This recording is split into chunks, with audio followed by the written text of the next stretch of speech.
Bom, boa tarde a todos, minhas boas-vindas a vocês. Para mim é um prazer muito grande estar aqui com o Mansueto e com a Ana Carla. O Mansueto, ele concilia duas características que eu acho muito importantes. E a gente vê isso nas declarações, nas entrevistas. O Mansueto sempre mantém uma visão confiante em relação à nossa capacidade de vencer desafios, mas não deixa de alertar sobre os riscos. Eu, como analista, como cidadã, quando eu vejo o secretário do Tesouro preocupado, eu descanso mais feliz, né? Eu fico mais descansada. Acho muito importante alertar sobre riscos e acho que o Mansueto cumpre muito bem esse papel. A Ana Carla, ela é uma grande defensora da necessidade de reforma administrativa, é um grande tema da vida dela, de ajuste fiscal, ela viveu isso na pele, e uma pessoa que está aqui, né, sempre presente no debate público, e é esse tipo de coisa que a gente precisa para a agenda econômica do país avançar, sempre com o olho no social, e, obviamente, o bom debate que fortalece a nossa democracia. Bom, assim, né, feitas essas palavras aqui, vou falar um pouquinho rapidamente. Nós temos, antes de falar de 2020, eu acho importante a gente dar uma breve pincelada, e é isso que eu vou querer ouvir dos nossos convidados, uma pincelada de 2019. Eu diria que o retrato de 2019 ele não é exatamente bom. A gente está falando ainda de uma economia que não conseguiu acelerar o PIB em relação ao ano passado e, obviamente, uma agenda de reformas que a gente não conseguiu avançar aquilo que era o almejado pós-previdência. Então, temos aqui desafios. Mas acho que o retrato ele tem problemas, mas o filme, ao longo do ano, foi um filme positivo. A gente vê uma economia que vai ganhando tração.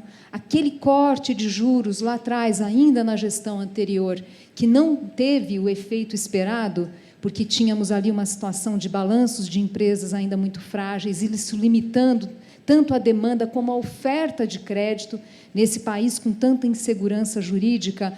Quando as empresas estão com indicadores, né, financeiros ruins, a oferta de crédito não avança como se imagina. E aqui o que a gente observa é um ciclo que foi, né, se completando, e hoje a gente vê, de fato, o mercado de crédito mais operacional e uma economia que ganha tração. Junta-se a isso, né, a melhora de confiança, junta-se a isso o sucesso dos leilões de infraestrutura que, paulatinamente, vão trazer voltas de investimento e a liberação do FGTS, enfim. A gente tem claramente uma economia que ganhou tração ao longo do segundo semestre e isso ainda são estágios iniciais dessa recuperação. Acho que hoje as incertezas em relação ao próximo ano, em termos de crescimento do PIB, ou seja, o risco de termos uma tremenda decepção com o PIB do ano que vem, eu diria que diminuiu, porque hoje a gente está conseguindo enxergar mais claramente os benefícios, né, ainda da taxa de juros, sendo que ainda tem mais cortes ainda para se materializar. Então, isso num contexto de inflação que não traz preocupação. Talvez o Banco Central tenha que subir os juros no ano que vem? Talvez, é possível, esse risco existe. Mas é choque de juros? Não. A agenda de ajuste fiscal é a grande âncora para os preços, é a grande âncora para a inflação baixa. Basta a gente olhar a Argentina. Países que têm problema inflacionário, invariavelmente a raiz é fiscal. Então, tudo bem, se tiver que subir juros, mas não vai ser grande coisa, não vai ser uma inflação que vai caminhar para um ritmo ali que gere preocupações. Então, é um quadro favorável. Claro que tem o desafio das reformas. Mas eu vou parando por aqui e eu vou começar com o Mansueto, pedir para o Mansueto fazer um balanço de 2019, das contas públicas, da relação com o Congresso Nacional, do avanço do debate econômico no Brasil, enfim, secretário. Bom, boa tarde, quero agradecer a XP, a minha amiga Zeina, a Ana Carla, que está aqui, enfim, nesse painel comigo, e mais uma vez a XP para convidar aqui para falar com vocês. A gente está terminando o ano e começando o 2020 num cenário muito melhor do que o governo esperava e do que todos nós aqui esperávamos. Eu estava olhando a projeção do que o mercado esperava há 3 anos atrás, do que seria a taxa de juros hoje, que a gente chama da pesquisa Focus. Há 3 anos atrás, o mercado esperava que, neste ano de 2019, os juros básicos da economia fosse 10%. A gente hoje está com a taxa de juros básica 5%, com crédito pessoa física em 12 meses crescendo em termos reais 14%, com crédito pessoa jurídica crescendo pouco por um motivo muito bom. As empresas estão conseguindo captar diretamente no mercado. Como isso é possível? É uma história que a gente vai discutir aqui, mas qual era o cenário que a gente tinha no início do ano? Olha o cenário, um governo recém-eleito, com muita gente nova chegando, um governo sem base política, e todas as análises de cientistas políticos, até meados de maio, falavam o seguinte: o governo vai aprovar uma reforma da Previdência diluída, fraca, porque não tem base política. Como é que a gente está terminando o ano? O governo aprovou a reforma da Previdência, muito robusta, que era impossível de ser aprovada há 1 ano, 2 anos atrás. A gente está num país que, há 3 anos atrás, no primeiro semestre de 2017, ocorreu uma CPI no Senado Federal que chegou à conclusão que não existia déficit na Previdência. Depois de 3 anos, a gente consegue fazer uma reforma da Previdência robusta num governo que não tem base política, porque o Congresso Nacional, surpreendentemente, deputados e senadores abraçaram a agenda de reforma econômica. No início do ano, se esperava que o buraco fiscal, o que o governo arrecada, menos o que ele gasta, sem colocar a conta de juros, fosse um déficit para todo o setor público de 132 bilhões de reais, equivalente a 1,8% do PIB. A gente vai terminar o ano com esse déficit na casa de 60 a 80 bi, 1 ponto do PIB de déficit ou um pouco menor. O déficit, no final desse ano, vai ser metade do que nós esperávamos. Ao invés de uma economia que os juros básicos está em 10%, como o mercado esperava 3 anos atrás, o juro está em 5%, e como a dívida pública do Brasil, que é um fator de fragilidade, ela é muito curta, 20% da dívida do governo brasileiro vence em até 12 meses, e quase 80% vence em até 5 anos.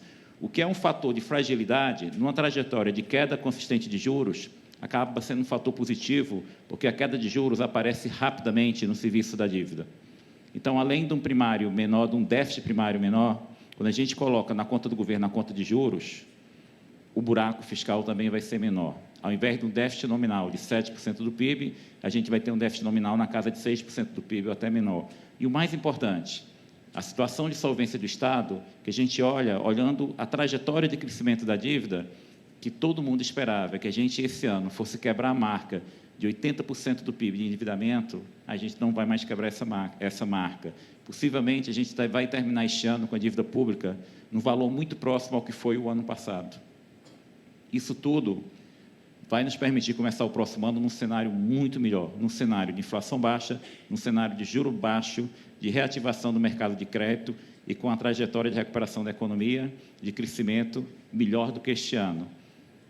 A expectativa que se tem é que no próximo ano o crescimento seja 2,3%, 2,4%, mas eu já estou escutando de pessoas de mercado, pelo tipo de investimento que está sendo feito, pelo planejamento que algumas empresas estão fazendo, inclusive de abertura de capital, e decisões de investimento, que a gente pode ter, pelo menos, errar para cima. Ter uma boa notícia do crescimento ser maior do que os 2,3%. E aí, para terminar, do que foi esse ano de 2019, o que mais me impressionou, que no meio, ainda de uma polarização tão grande do debate político, no mundo, na América Latina e no Brasil, a agenda econômica, o espaço para o debate econômico melhorou. Falar nesse país de independência do Banco Central há 3, 4 anos atrás era um tema indigesto.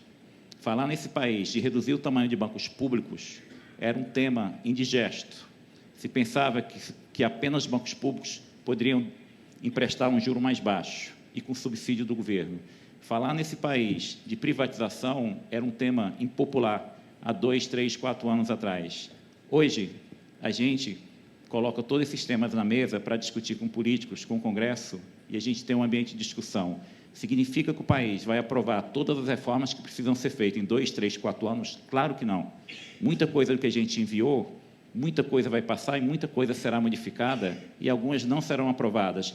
Isso faz parte do processo político.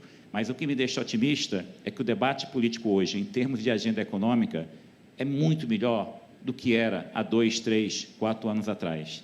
O que significa que, do ponto de vista de agenda econômica, a gente está entrando num momento que, se a gente tiver perseverança de continuar essa agenda de reformas, dado um cenário tão melhor, o ajuste fiscal que o país precisa fazer diminuiu, porque o cenário de dívida se modificou. A gente ainda tem que fazer um ajuste longo para recuperar a capacidade de investimento, de entregar políticas públicas, mas a situação hoje, até de diálogo político em relação à agenda econômica, é muito melhor.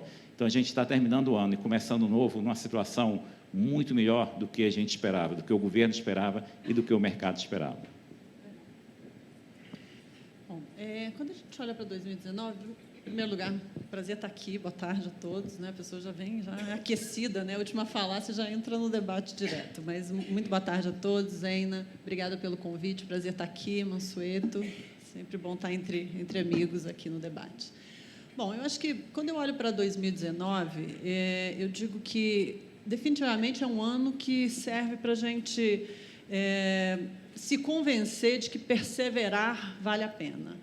Vamos pensar que, né, o país entrou num processo, né, depressivo, complicado, e quantas vezes, e Mansueto fez parte do governo Temer, e sabe disso, porque estava lá liderando essa agenda, quantas vezes a gente ouviu que o ajuste fiscal era um problema, que não se devia ir por esse caminho, quantas vezes se questionou todo o processo de ajuste que foi colocado na mesa.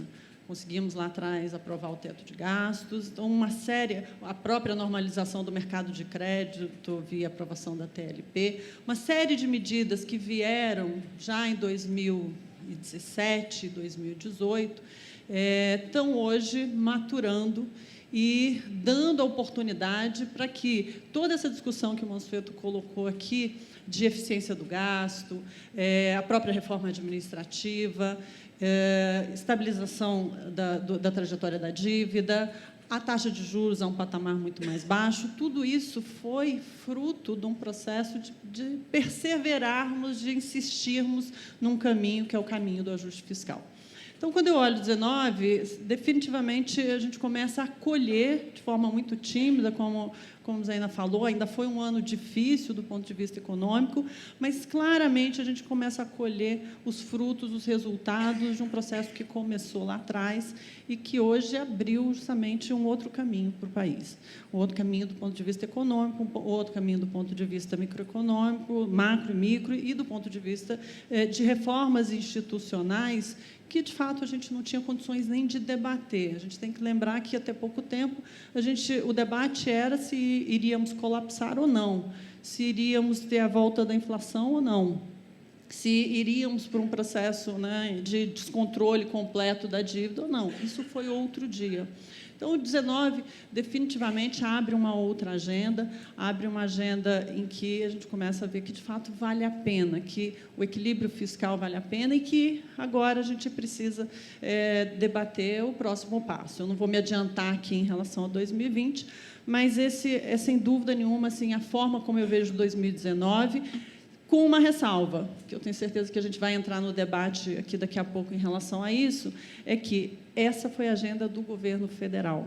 Infelizmente, estados, municípios ainda não entraram nessa agenda de uma forma sistemática, e, claro, isso também é um ponto de risco, mas eu acho que até o fato de termos avançado, estarmos agora colhendo um debate muito mais frutífero do ponto de vista do governo federal, também fortalece uma discussão que vai acontecer necessariamente no nível subnacional, inclusive em função das PECs que foram apresentadas, que tocam justamente nesses pontos. Tanto a PEC emergencial quanto a do Pacto Federativo traz para o debate a questão dos estados, a sustentabilidade fiscal dos estados e a forma como, até hoje, vínhamos trabalhando a relação entre estados e municípios e o governo federal, em particular o Tesouro Nacional.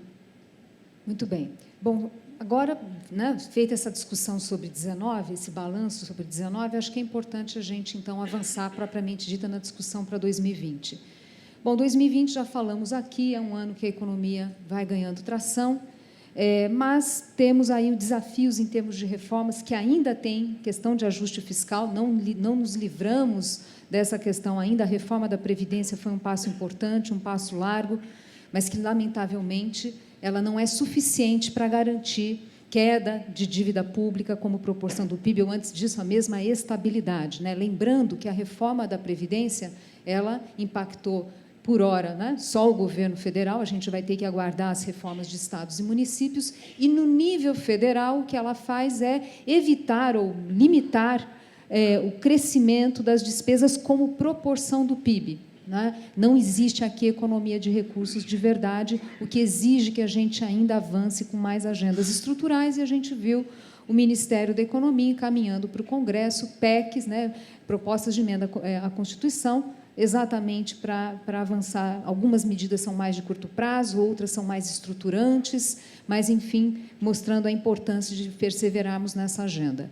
E lembrando que, né, aqui não é só ajuste fiscal, a gente tem a agenda de redução do custo Brasil, para que a gente consiga, de fato, aumentar o potencial de crescimento do Brasil, que nosso cálculo na XP é que hoje ele não é mais que 1%. A grave crise, os equívocos de política econômica do passado, lamentavelmente, geraram má alocação de recursos, investimentos equivocados, por exemplo, em infraestrutura, e, obviamente, a crise prolongada também gerando deterioração do nosso parque produtivo. Hoje, né, perdeu competitividade, está tecnologicamente muito defasado, e também uma piora do capital humano, da qualidade da nossa mão de obra, tudo isso fazendo com que tenhamos hoje um potencial muito baixo de crescimento.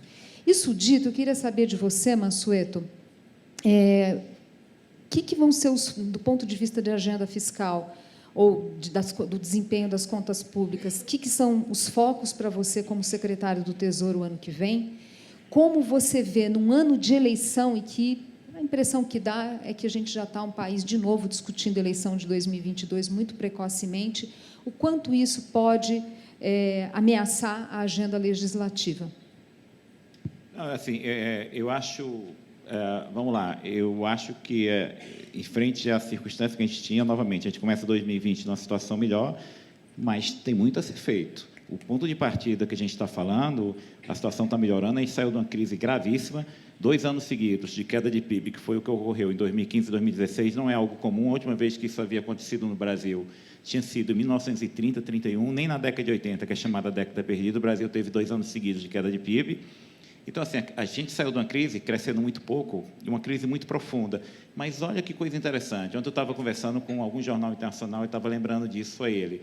Na década de 80, no Brasil, quando a gente tinha seca no Nordeste, a gente tinha saques em supermercados, porque as pessoas precisavam se alimentar. A gente passou por uma crise profunda agora, a gente não teve nenhuma grande convulsão social.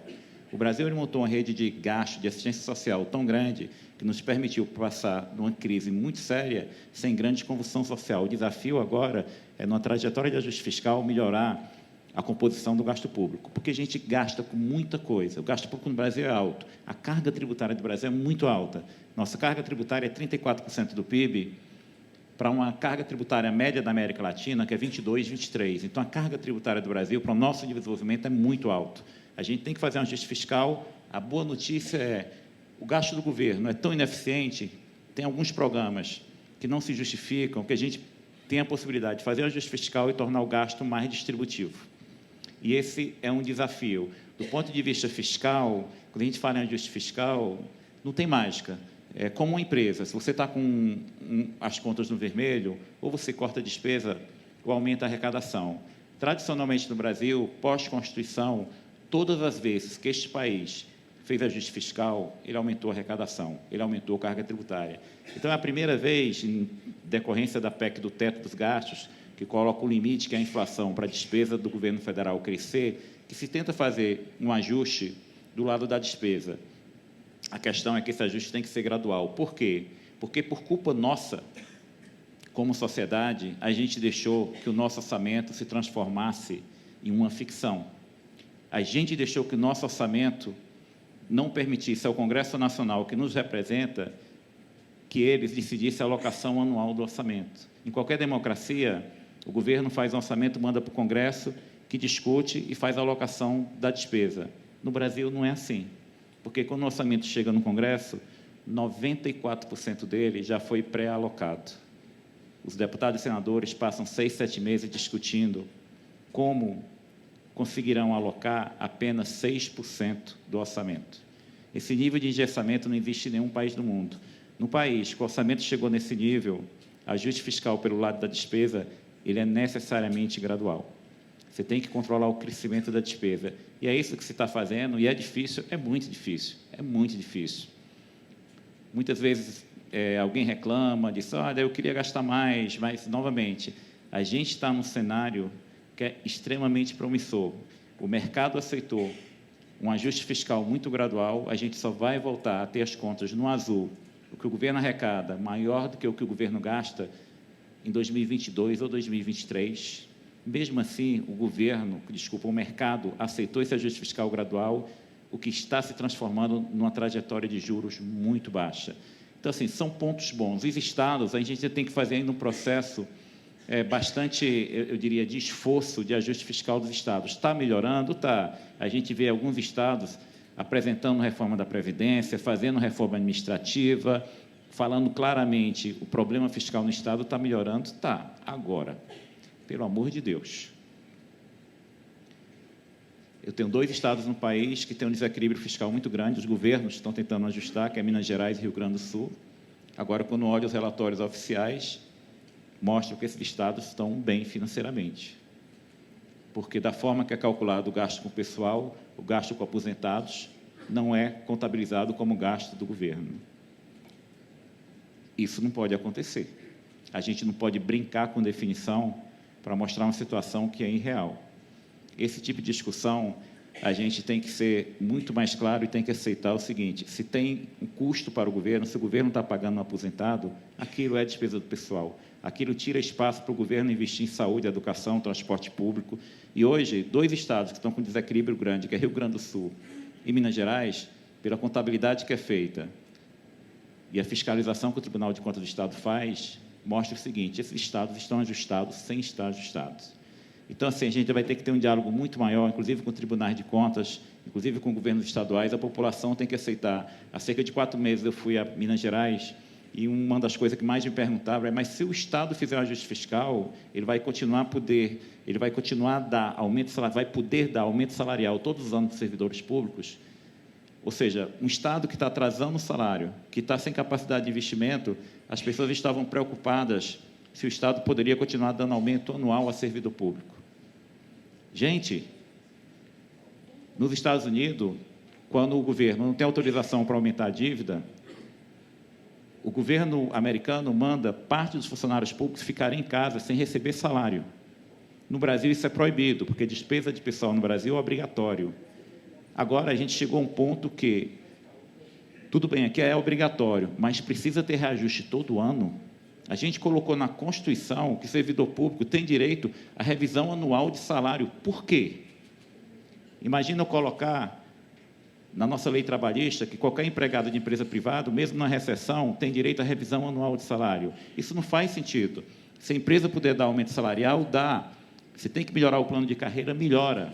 A mesma coisa do setor público. A gente foi criando tantas regras, tantas amarras, que fazer um ajuste fiscal nesse país, a gente precisa necessariamente mudar regras via Congresso Nacional. Como eu falei, a boa notícia é que essa discussão, reforma administrativa, e a reforma administrativa deve ser vendida, a Ana sabe disso muito melhor do que eu, fala muito melhor do que eu, reforma administrativa não é algo contra o funcionário público. O que não pode acontecer é o que acontece hoje. Você, com 22 anos de idade, seu primeiro emprego, você entra no serviço público em determinadas carreiras do governo federal, ganhando o seu primeiro salário, R$20 mil. Você, quando chega aos 34 anos de idade, você chegou no final da sua carreira. Eu tenho vários funcionários aos 34 anos de idade que estão no final da carreira. É um desincentivo para o bom funcionário público. Quando a gente fala em reforma administrativa, é melhorar o incentivo. É um jovem não chegar aos 34 anos de idade no final da carreira. Então, a gente tem que encarar esse debate de uma forma positiva.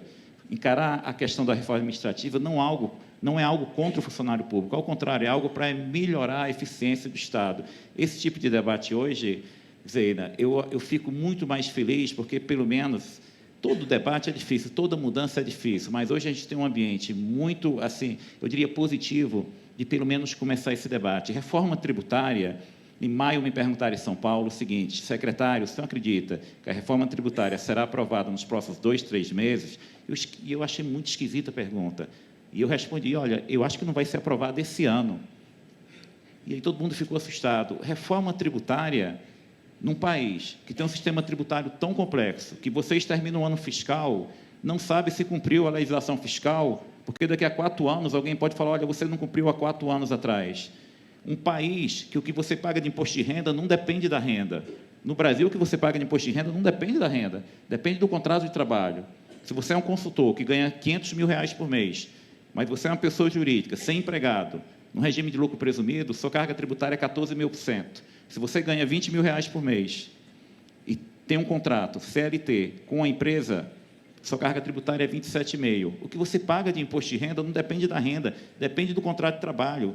Essas coisas a gente tem que discutir de forma adulta e consertar.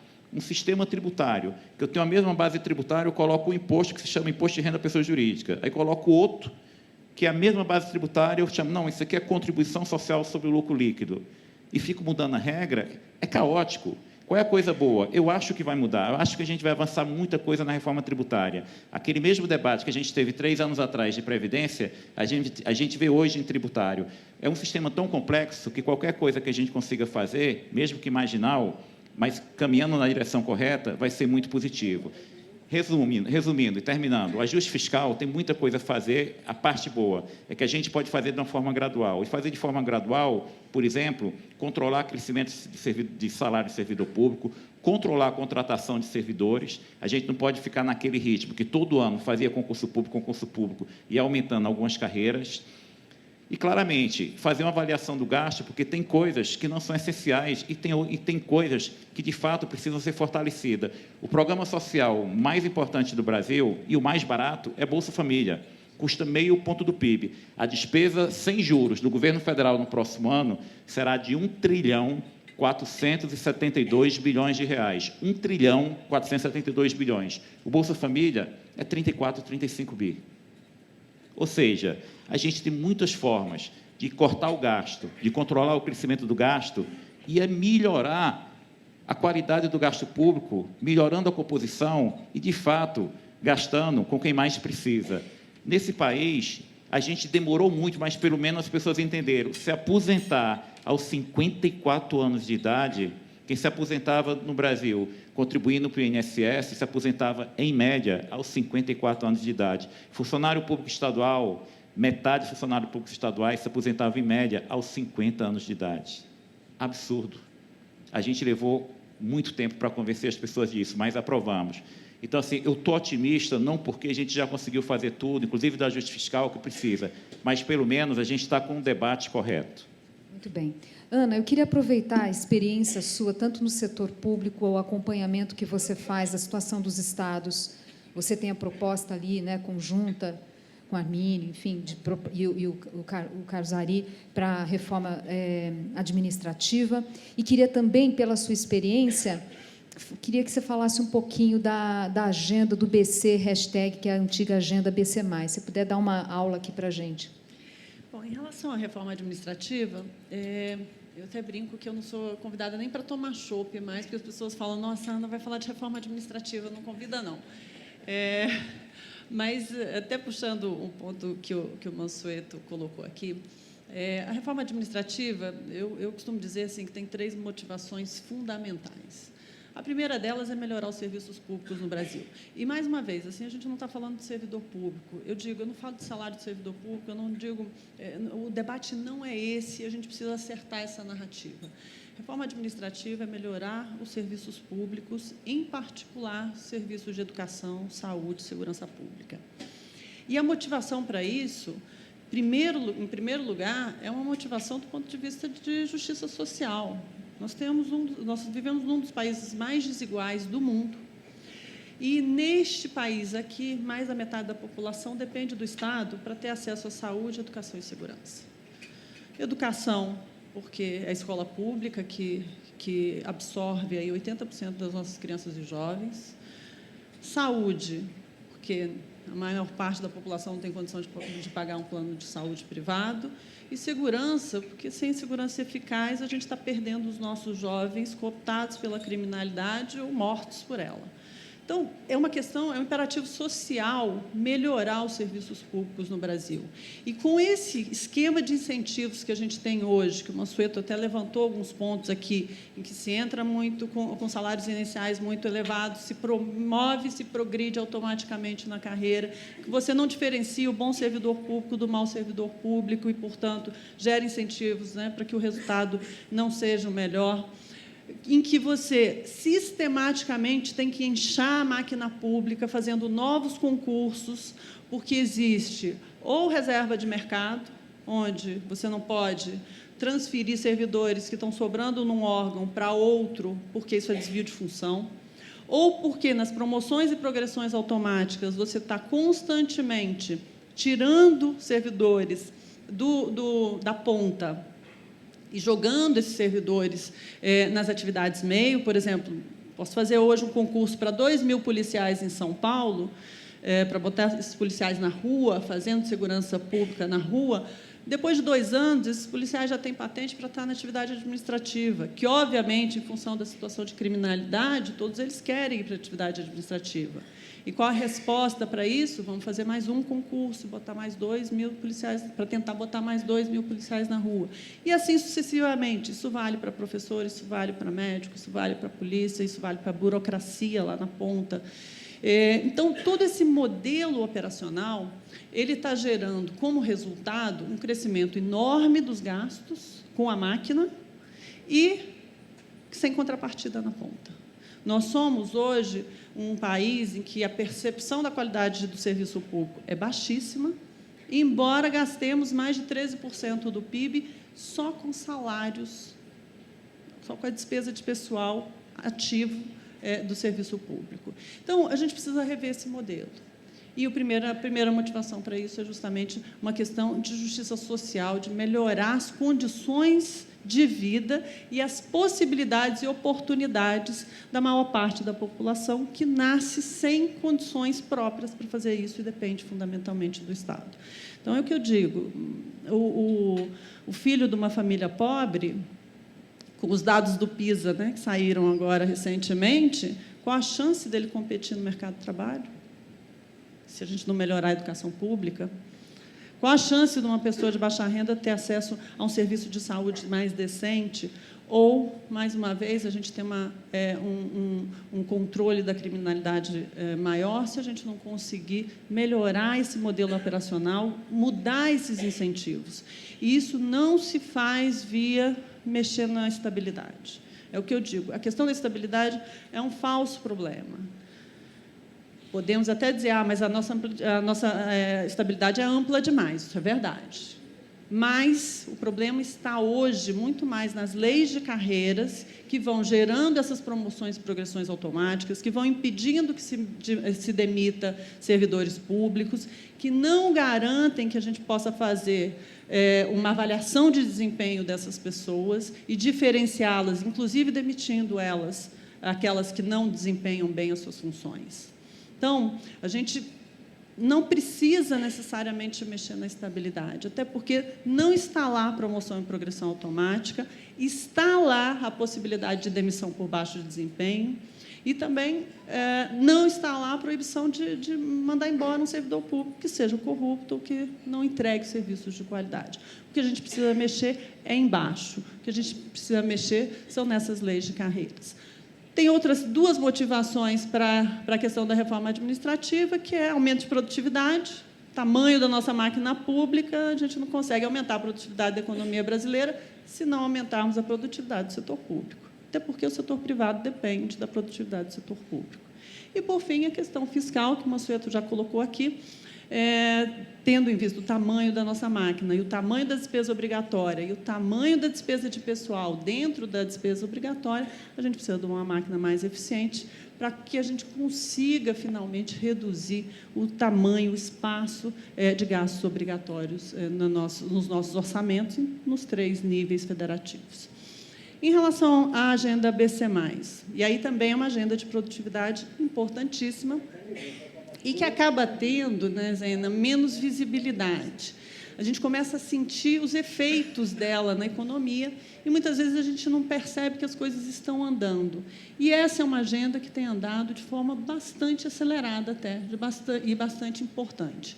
Começou lá atrás, a agenda BC+, na administração do ILA, e agora, inclusive, ela foi turbinada para a agenda BC hashtag, e que, basicamente, tem como foco aumentar a eficiência do mercado de crédito. Isso é importantíssimo. E eu digo, uma vez que a gente tem uma política monetária sob controle, taxa de juros baixa, é claro que o regulador, o Banco Central, abre espaço no seu dia a dia para fazer mudanças estruturais. E é isso que está acontecendo na agenda do Banco Central. Então, a gente tem lá uma série de medidas, todas focadas em aumentar a eficiência do setor do mercado de crédito e ampliar a competição para que a gente tenha, justamente, que a gente absorva e se beneficie desse movimento, e a XP é um grande exemplo disso, de desenvolvimento tecnológico, de inovação, de novos produtos, de nova relação com os clientes. Isso tem um impacto de primeira ordem, que é você atrair novos entrantes, tem um impacto de segunda ordem, que é uma reação dos bancos incumbentes, justamente para poderem fazer frente a esse ambiente, que é um ambiente mais desafiador. Qual que é o resultado disso? Que é o que a gente espera? Mais crédito mais barato. É claro que a agenda vai muito além do que abrir o mercado, fomentar a competição, eficiência e inovação.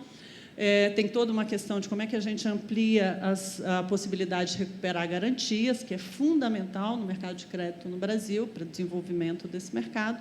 Mas o que a gente observa é justamente isso, que a gente começa a ter os frutos disso, que, num ambiente de taxa de juros, nos patamares que a gente está observando hoje, num ambiente de recuperação da economia e do emprego, essas coisas se alavancam e o resultado disso é um mercado de crédito que é muito mais eficiente, que fomenta o investimento, que proporciona aí a possibilidade de um desenvolvimento muito maior. Muito bem. Bom, nós estamos indo para a etapa já final. Mansueto, eu queria aproveitar e perguntar para você, eu sei que você não tem bola de cristal, mas quais as chances de nós termos uma melhora na nota de crédito do Brasil no próximo ano? Qual que é a sua avaliação do balanço desse movimento? Assim, eu acho que a perspectiva é muito boa. Quando essas agências de classificação de risco, eles classificam o risco do país, eles querem responder a seguinte pergunta: qual é a probabilidade desse país não pagar a dívida externa, as obrigações externas, não é nem dívida interna? Primeiro ponto que a gente tem que levar em conta para ver como esse país mudou. Todas as crises que nós acompanhamos na segunda metade do século XX, pós-Segunda Guerra Mundial nesse país, estava ligado ao setor externo. A gente, quando fez a moratória da dívida, lá em meados da década de 80, a gente não tinha recurso para pagar a dívida externa. Quando a gente recorreu ao FMI, na virada entre o primeiro e o segundo governo Fernando Henrique Cardoso, a gente não tinha reserva suficiente para pagar obrigações externas. Esse país mudou. Uma parte boa é que a crise que a gente teve recentemente foi made in Brasil, foram erros nossos. A gente construiu estádio de futebol para 60 mil pessoas, de quase 2 bilhões de reais. Em uma cidade que não tem time de futebol, gente, esse tipo de erro não deveria ter acontecido. A gente construir empresas navais com um bocado de subsídio, de um grupo que nunca construiu navio na vida, e colocar trabalhador que era da cana-de-açúcar, do setor canavieiro, para construir navio, o navio foi feito, saiu um pouquinho torto, mas conseguiram entregar. Esse tipo de erro, o Brasil não faz mais. Conteúdo local por produto, 900 produtos com conteúdo local a 70%, 80%, não ia funcionar. Isso tudo passou. A gente está melhorando desde o governo passado, esse governo tem intensificado toda essa agência. O que significa, se a gente fizer a agenda normal de um país, incentivar na educação básica, melhorar os incentivos para a inovação, aumentar o potencial de crescimento do PIB, vai na direção correta. O nosso cenário de juros caiu, ajuda uma melhora de rating das agências de classificação de risco, que, novamente, a gente tinha uma trajetória de dívida que ia subir até 83% do PIB, lá em 2023, e ia depois cair gradualmente. Ontem, na revisão, a dívida do Brasil não chega mais a 80% do PIB. Então, a gente está com juros menor, o ajuste fiscal andando e com a perspectiva de crescimento, que, pelo menos pelos próximos 3 anos, é mais determinado por fatores de curto prazo, pode tranquilamente ser por volta de 2,3, 2,5, a gente já está dando uma sinalização que, eventualmente, as agências de classificação de risco, quando olharem agora para o final do ano, vão olhar e vão fazer, espera aí, o viés é positivo. A gente vai ter que olhar a uma perspectiva da gente melhorar a conta do país. Eu espero, pelo menos, o viés positivo nos próximos meses de pelo menos 2 agências de classificação de risco. Se a gente continuar fazendo as reformas, aí, claramente, o upgrade será consequência natural. Claro que o país que persiste, caminha na direção correta, investe em educação básica, de qualidade para todos, melhora nosso sistema tributário, se integra mais ao resto do mundo, melhora a qualidade do investimento, público e privado, o marco regulatório para atrair investimento privado. Um país que faz essa agenda, claramente, a consequência natural é um país que vai crescer mais. Então, eu acredito que é questão de tempo, a gente persistindo na agenda que está posta, a gente ter um upgrade das agências de classificação de risco. Muito bem. Ana, nós estamos vendo o mercado de capitais fervilhando aí com juros baixos, uma melhora da confiança, temos a agenda do ministro Tarcísio, que é um sinal muito importante para a infraestrutura. Não estou me referindo apenas às concessões, mas à agenda legislativa aí para regular as regras do jogo aqui para investimentos do país. No que você, assim, qual a sua percepção em relação ao setor privado? Qual a disposição para investir?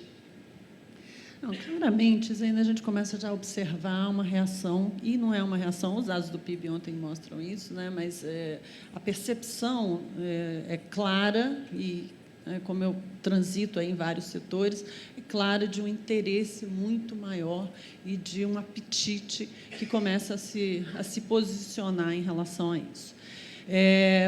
Do ponto de vista de infraestrutura, claramente, né, a gente está vendo as coisas acontecerem, e sob a liderança do ministro, as coisas estão acontecendo, e isso é muito relevante. A gente tem um marco regulatório do saneamento, que é fundamental que a gente consiga sair dessa situação, que é uma situação inaceitável para um país como o Brasil, que é metade da população não ter acesso a esgoto, a saneamento. E a gente tem aí uma série de outras medidas que, entendo, estão sendo formuladas, estão avançando na direção de garantir que, primeiro, que a gente passou a ter, que é um planejamento, um pipeline de projetos, isso, de fato, se transforme, se concretize em investimentos, não só do setor privado doméstico, mas também do setor privado externo. Então, a gente tem a questão do planejamento, um pipeline pré-definido, porque a gente tem que lembrar que, até pouco tempo atrás, também, a gente tinha um pipeline que mudava, primeiro, um pipeline muito mais amplo, mas também muito mais volátil. Agora, as definições estão mais claras, as prioridades estão definidas, e, portanto, você já começa a ter o setor privado se posicionando e olhando para isso. Claro que, assim, a gente precisa consolidar esse processo de recuperação, consolidar marcos legais que garantam maior segurança jurídica. E aí eu vou ter que, Rafael, falar sobre o tema. A gente tem questões, ruídos, como a questão da CELG, que prejudicam enormemente essa agenda, um processo completamente lícito, com participação do Tesouro Nacional, do BNDES, do Ministério de Minas e Energia, Eletrobras, TCU, Governo do Estado de Goiás, e que a ANEEL, e que, eventualmente, né, cria aí um ruído absolutamente desnecessário para essa agenda. Isso o setor privado sente, isso o setor privado olha e se questiona a estabilidade, em relação à estabilidade de regras no Brasil. Então, tirando esse fator que eu acho que gera um ruído desnecessário, o setor privado está claramente à espera dos marcos regulatórios, desse pipeline de projetos que é muito atrativo e, claro, da estabilidade de regras que vai garantir que eles possam se posicionar, possam investir. A gente percebe alguns setores, né, com maior atratividade que outros, mas, claramente, assim, num ambiente em que há liquidez, principalmente do ponto de vista externo, e há bons projetos, e há apetite do governo de ceder projetos para iniciativa privada, o que a gente precisa é justamente aproveitar esse processo, porque, dentro também de uma reforma do Estado, dentro da consolidação fiscal, tem uma etapa aí fundamental de atrair investimentos privados, principalmente para a área de infraestrutura, porque não será o nosso setor público, na situação fiscal atual, que vai fazer, às vezes, para fechar o gap de investimentos que a gente precisa fechar nos próximos anos, sob risco de deterioração completa, né, do nosso estoque de infraestrutura que está aí presente. Bom, pessoal, é isso. Nós estouramos aqui já o nosso tempo. Eu agradeço muito Mansueto e Ana Carla. Acho que foi um debate muito importante, bastante produtivo. É isso aí. Obrigada. Obrigada.